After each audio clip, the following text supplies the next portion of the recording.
बच्चों, क्या हाल चाल। मैं सुशील शर्मा आपका स्वागत करता हूं एसएस गुरु एकेडमी पर। आज हम आपको जो बोर्ड में आए हुए हैं 22 में सभी क्वेश्चन आए हुए हैं, इन्हें के बारे में डिस्कस करेंगे। ये क्वेश्चन बहुत ही अच्छे हैं। आप ये मान के चलिए, अगर आपने सिर्फ थ्योरी फिजिक्स में तैयार की है तो आपका पेपर कुछ ज्यादा अच्छा नहीं होगा लेकिन उतना ज्यादा बेनिफिट नहीं होगा। इसलिए आपको क्या करना है, न्यूमेरिकल प्लस थ्योरी दोनों ही टारगेट बना के हुए चलना है। तो हमारा जो आज का पहला क्वेश्चन है वो हमारा एन की थ्योरी पे बेस्ड है। क्या है, एन के द्विघाती प्रयोग में 0 बार 10वां क्रम दीप्त फ्रेंजी क्रम से एक बिंदु से है, वो कितनी दूरी पर है 11.5 mm 14.5 mm की दूरी पर होते हैं।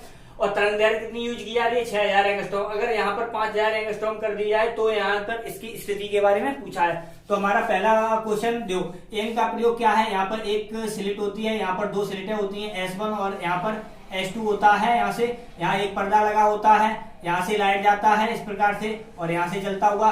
यहाँ पर जो फ्रिंज बनती है वो होती है ब्राइट, फिर यहाँ डार्क, फिर ब्राइट, फिर डार्क, इस प्रकार से चलता चला जाता है। यहाँ पर ये होती है शून्य वाली फ्रिंज और यहाँ पर क्योंकि यहाँ पर m का मान 0 लिया जाता है और यहाँ पर कहीं मिलेगी आपको 10वीं वाली फ्रिंज। ठीक है, तो यहाँ पर आपको ये दे रखा है और यहाँ पर ये दोनों स्लिटों के बीच की दूरी होती है स्मॉल डी होती है, स्लिटों से पर्दे की दूरी होती है वो होती है कैपिटल डी। और यहाँ से जब फ्रिंज चौड़ाई का मान निकलता है बीटा या डब्ल्यू जिसे कहते हैं, उसका मान निकलता है capital D lambda upon small D, ये यहाँ से निकलता है। ठीक है, अब यहाँ पर हमारा ऐसे तो दी नहीं है, तो यहाँ पर जो इसकी स्थिति दे रखी है 11.5 mm और यहाँ पर दे रखी है आपकी 14.5 mm।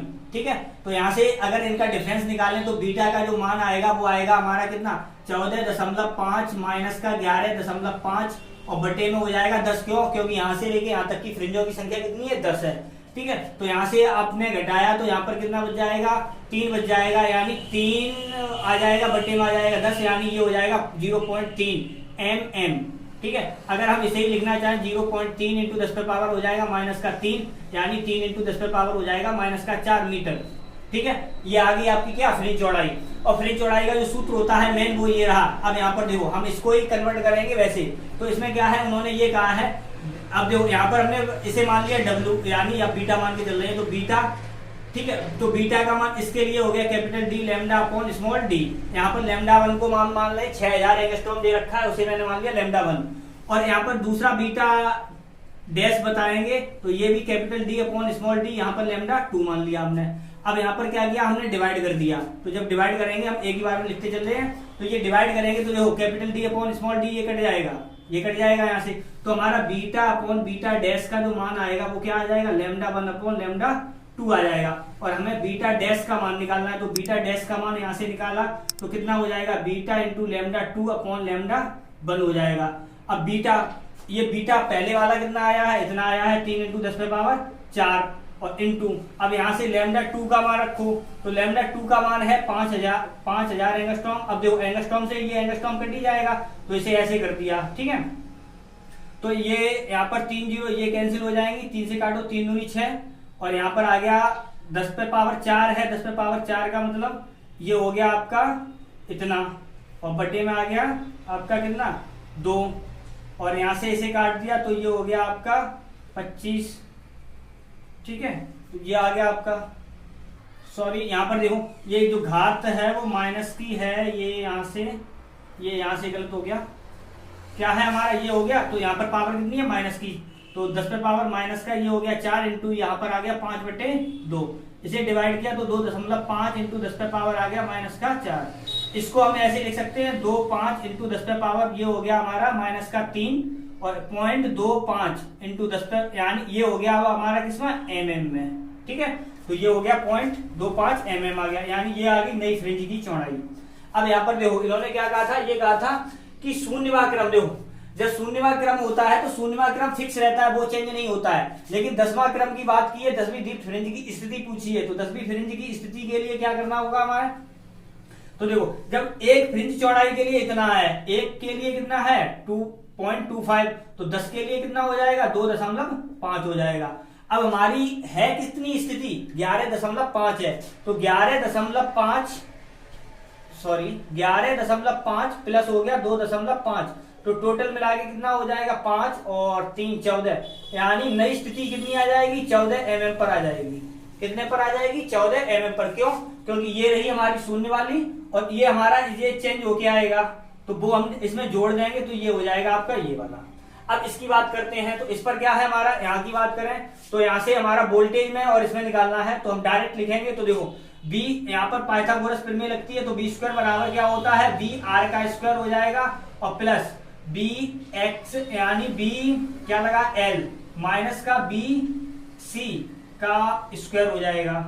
ठीक है, तो यहां से क्या हुआ हमारा, तो बी क्योंकि यहाँ पर आपको एलसीआर परिपथ से हम कर रहे हैं यहाँ पर, तो बी आर रेजिस्टेंस यहाँ पर लगा है, सी ये वाला है और एल ये वाला है। तो यहाँ से क्या बी आर का मान कितना है 9 का वर्ग हो गया 81 और प्लस यहाँ पर जो बी एल कितना है हमारा 20 और सी कितना है 11, तो यहाँ से कितना घटेगा, तो ये भी 9 बचेगा, 9 का वर्ग भी हो गया 81। अब यहाँ से अगर हम इसका बी स्क्वायर, तो जब बी ये आया है किसका, बी स्क्वायर का मान हो गया आपका 162, जब बी का मान निकालेंगे तो ये आ जाएगा 9√2 वोल्ट आ जाएगा। अब इसके बीच में हमें वो निकालना है ग्राफ यानी कलांतर निकालना है, तो कलांतर के लिए क्या है, यहाँ पर बिना इसके नहीं होगा आपका, यहाँ पर होता है बी आर, इसी की डायरेक्शन में होता है आई, यहाँ पर होता है आपका बी सी और यहाँ पर होता है बी एल और यहाँ पर रिजल्टेंट निकालते हैं तो ये निकलता है बी एल माइनस का बी सी। ठीक, तो यहाँ से और ये रहा हमारा tan फाई, ये रहा परिणामी वोल्टेज, यहाँ से इस प्रकार से ग्राफ खींचा जाता है।